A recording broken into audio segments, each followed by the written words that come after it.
কিন্তু আমার ইচ্ছা, আমি আপনারা যদি আমার পিছনের আমার লাইফস্টাইল চেক করেন তাহলে আমরা কোভিডের সময় আমরা ব্যক্তিগতভাবে কোনো প্রতিষ্ঠান না, আমরা ব্যক্তিগতভাবে মানুষের পাশে দাঁড়ানোর চেষ্টা করেছি।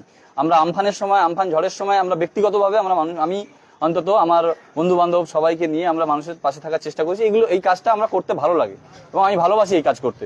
এবং সেই ভালো কাজ করতে গিয়ে যখন আমার কাছে প্রস্তাব আসে, আমার ব্লক সভাপতি এবং আমার ব্লকের অঞ্চল সভাপতি কিন্তু ব্লকের দায়িত্ব নিয়ে কাজ করছেন, এবং সবচেয়ে বড় কথা আমি বলবো আমার মনিরুল ভাই আমার অঞ্চলের প্রেসিডেন্ট। তো যখন প্রস্তাব আসে আমি সেটা নিয়ে আর দুবার ভাবিনি, কারণ এই সুযোগটা আমি পেয়েছি। এবং আমি স্পেশালি কেন এই সুযোগ গ্রহণ করেছি, যে আমি পার্সোনালি নওশাদ সিদ্দিকীকে আমি প্রচণ্ডভাবে মানি এবং প্রচণ্ডভাবে দীর্ঘদিন ধরে ওনাকে ফলো করি। ওনার নীতি, ওনার শিক্ষা, ওনার বক্তব্য আমি খুবই আমি ভালোবাসি এবং ওনাকে আমার ভালো লাগে। একদিকে আপনি বিভিন্ন সময় তৃণমূল থেকে বিজেপি বিভিন্ন খেলা আপনি রেফারি করেছেন, সেখান থেকে আজকে আইএসএফ প্রার্থী হয়েছেন, কেন আইএসএফ প্রার্থী হয়েছেন? দেখুন, খেলার জগৎটা আলাদা, ওটা আমার ভালোবাসার জায়গা। আমি খেলার জগতে ছিলাম, খেলার জগতে এখনো আছি, এবং খেলার জগতে থাকবো কিনা সেটা আগামী দিনের মানুষের কাজ করার যদি সুযোগ পাই তাহলে আমাকে তখন আমার সবচেয়ে ভালোবাসার জায়গাটা হয়তো আমাকে স্যাক্রিফাইস করতে হবে, সেটা আমার কষ্টের।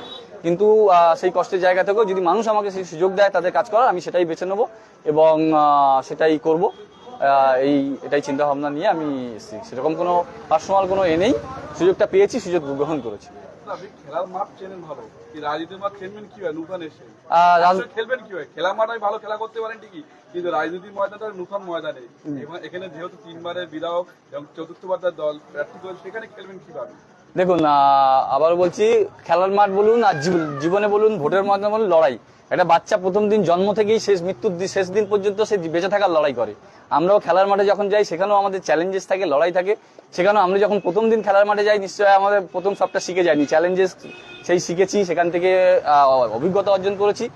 এখানেও নূতন এবং নূতন নই, কারণ আমার পাশে আমার 2 স্তম্ভ আছে, মাস্টারমশাই নাসির ভাই এবং প্রত্যেকটা আমার অঞ্চলের 12টা অঞ্চলের অঞ্চল সভাপতি এবং প্রত্যেকটা বুথের বুথ সভাপতি, যারা হচ্ছে আমার এই লড়াইয়ের যারা আমার মূল অস্ত্র। এবং আপনি যদি খেলার ভাষায় বলতে চান তাহলে আমার প্লেয়ার, এই প্লেয়াররাই খেলবে।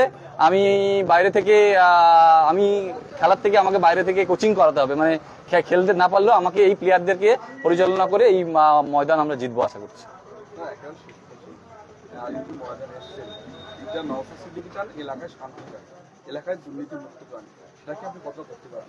দেখুন, দুর্নীতি নিয়ে আমি কথা বলবো না, সেটা সাধারণ মানুষের উপরে ছেড়ে দিলাম। আমাদের যিনি প্রাক্তন বিধায়ক, এখন প্রাক্তন, ধরুন উষারানী, মাননীয় আমার মায়ের মতো, আমার মাতৃসম উষারানী মণ্ডল মহাশয়া, তিনি তাঁর কাজ করেছেন, তাঁর সাধ্যমতো কাজ করেছেন। তো মানুষ সেটা বিচার করবে, সেখানে আমি বলার কেউ নই। কারণ তিনি যা করেছেন মানুষের জন্য করেছেন, মানুষের ভালো মন্দ তিনি দেখেছেন, কতটা দেখেছেন মানুষ বিচার করবে। মানুষ বিচার করে যদি ওনাকেই নির্বাচিত করেন তাহলে সেই মানুষের রায় মাথা পেতে থাকবো।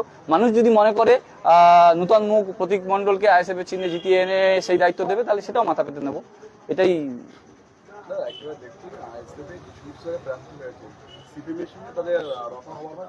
বিভিন্ন জায়গায় দেখি আমডাঙ্গাতে শুরু করে বিভিন্ন জায়গায় আইএসএফ প্রার্থীর সঙ্গে সিপিএমের দলীয় কর্মীরা তারা আইএসএফ প্রার্থী শুরু করছে, কিন্তু মিনাখালীর ব্যতিক্রম। এখানে শুধুমাত্র আপনি প্রার্থী হওয়ার পরে আইএসএফ আপনাকে মনোনীত প্রার্থী করেছেন, আইএসএফ এর কর্মীরা সিপিএম এর কর্মীরা নেই কেন? দেখুন, আমি বলি, এটা আমাদের কোনো প্রি প্ল্যান কিছু নয়। কালকে ঘোষণা হওয়ার কথা ছিল দুপুর 1টায়, যে কোনো কারণে সেটা বিলম্বিত হয়েছিল। আমাদের ছেলেপুলেরা খুব উৎসাহিত নিয়ে একটা ছিল, সেই উৎসাহর বহিঃপ্রকাশ। কালকে সন্ধ্যাবেলা ঘোষণা হওয়ার পরে আজকে তারা সকালবেলা উইদাউট এনি ইনফরমেশনে চলে এসছে। আমরা সাথে সাথে ব্লক নেতৃত্বকে খবর দিয়ে এনে আমরা তাদের ভালোবাসা গ্রহণ করে তাদেরকে আবার পুনরায় ফেরত পাঠিয়েছি। বাকি বামফ্রন্টের যারা আছেন তারা নিশ্চয়ই আসবেন এবং তাদের সঙ্গে আমাদের রীতিমতো যোগাযোগ আছে।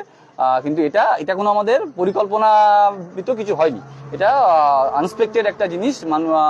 আইএসএফ এর কর্মীরা অতি উৎসাহে তারা আমার সঙ্গে দেখা করতে চলে এসেছেন সকালবেলা। শেষ প্রশ্ন, দলীয় কর্মীদের কি বলবেন? যেহেতু একটা ভোটের সময় আইএসএফ সঙ্গে অনেক সময় একটা ঝামেলা হয়, সেখানে আপনার নিজের দলীয় কর্মী আইএসএফ কর্মীদের কি, যেহেতু আইএসএফ কর্মীরা হলো যুবক, এদের সবসময় একটা যুবকদের একটা অবদান থাকে, সেখানে যুবকদের কি বলবেন? আমি আবারও বলবো, আমার প্রত্যেকটা তরুণ তুর্কি যারা আছে, যুবক, আপনি যুবক বলবেন, আমি তাদের তরুণ তুর্কি বলছি, আগামী দিনের ভবিষ্যৎ যারা, তো তাদের কাছে একটাই বলবো, এখন বয়স কম, স্বাভাবিক একটু মাথা ব্যথা গরম থাকে বুঝি, কিন্তু আমার অনুরোধ যে যদি ভাইজানের সত্যিকারে তারা ভক্ত হয়ে থাকে, যদি ভাইজানকে তারা ফলো করে, তাহলে ভাইজানের যে নীতি, শান্ত মাথায় একটা শিক্ষিত সমাজ আমরা উপহার দেবো মিনাখাকে।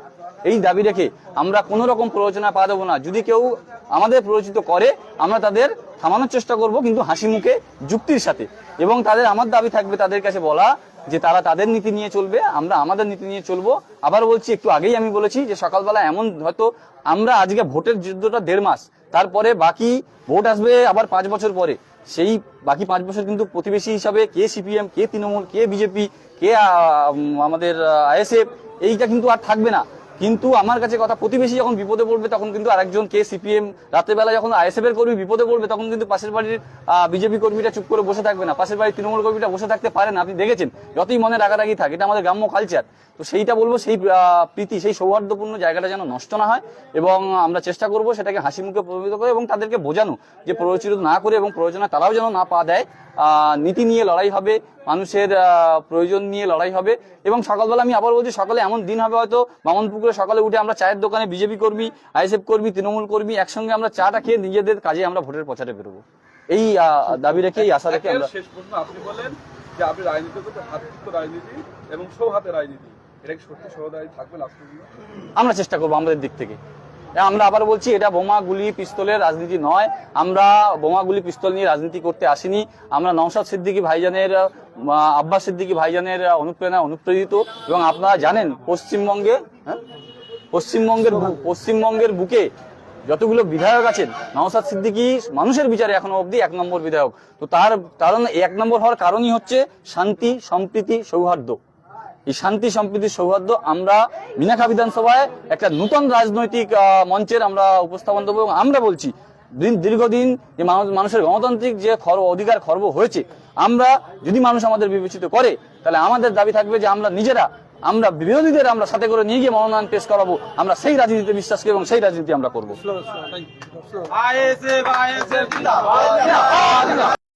ভাইজান জিন্দাবাদ, জিন্দাবাদ, জিন্দাবাদ। প্রতীক মণ্ডলদা জিন্দাবাদ, জিন্দাবাদ, জিন্দাবাদ। আইএসএফ, আইএসএফ জিন্দাবাদ, জিন্দাবাদ, জিন্দাবাদ। বড় ভাইজান জিন্দাবাদ, জিন্দাবাদ, জিন্দাবাদ। মণ্ডলদা জিন্দাবাদ, জিন্দাবাদ, জিন্দাবাদ।